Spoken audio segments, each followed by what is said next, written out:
To that picture. In the meantime, we want to welcome you to the Fox 11 News at 10. I'm Alex Michelson. And I'm Christine Devine. The Dodgers honoring the late, great Vin Scully in a pregame ceremony at a sold-out Dodger Stadium. Fox 11's Phil Schuman has more on an emotional night at the stadium. Phil.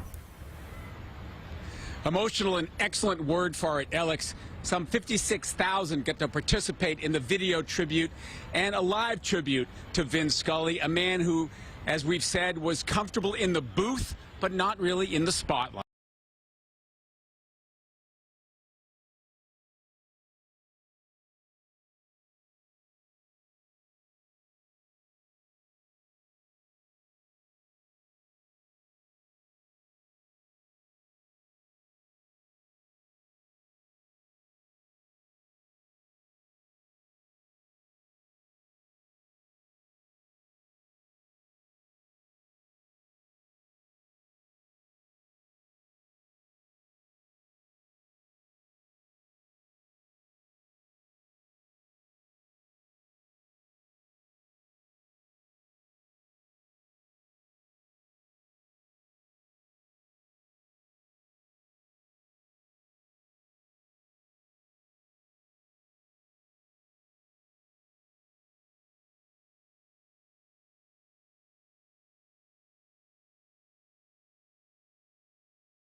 back and get into the suspect vehicle and then continue on.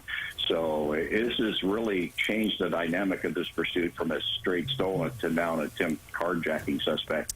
Burbank PD got involved in a pursuit for a little bit, and now they've laid off to a point. And it's been going back and forth from LAPD to CHP. And right now, there is a Burbank helicopter overhead along with a CHP airplane monitoring this pursuit as it continues here east on the 210 freeway.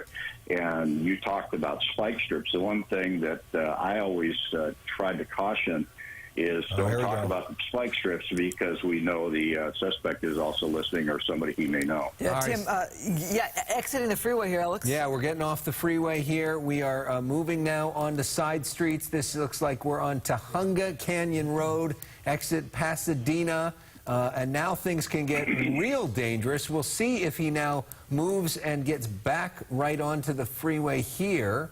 It looks like that may be what this driver is doing.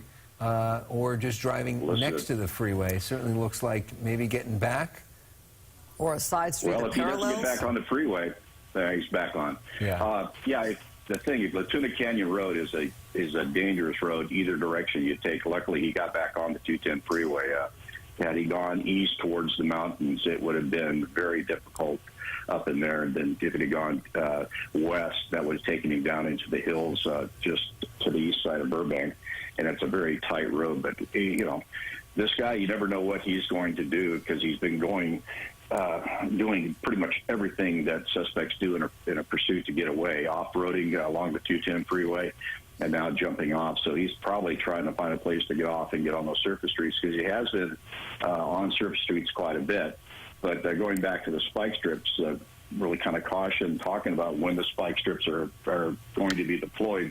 That gives it away to the suspect. In fact, that happened one night on a pursuit I was on where we talked about a spike strip and the suspect just basically stopped and drove around it because somebody let out where it was going to be. So right now it looks like we're just going to stay on the freeway. And looks like that is the CHP unit behind them. Might be even, can't tell you on CHP unit behind it. So right now they're in charge of the pursuit along with the Burbank. But Tim, getting off the let me interrupt here, Tim. All right, he's out. Getting out of the car. Getting out of the car, and now is on the run. We'll see if he stops and puts his hands up. Hands up now. Officers with guns drawn. That is the moment where you should stop in that scenario. But Alex, second person in the car, they thought.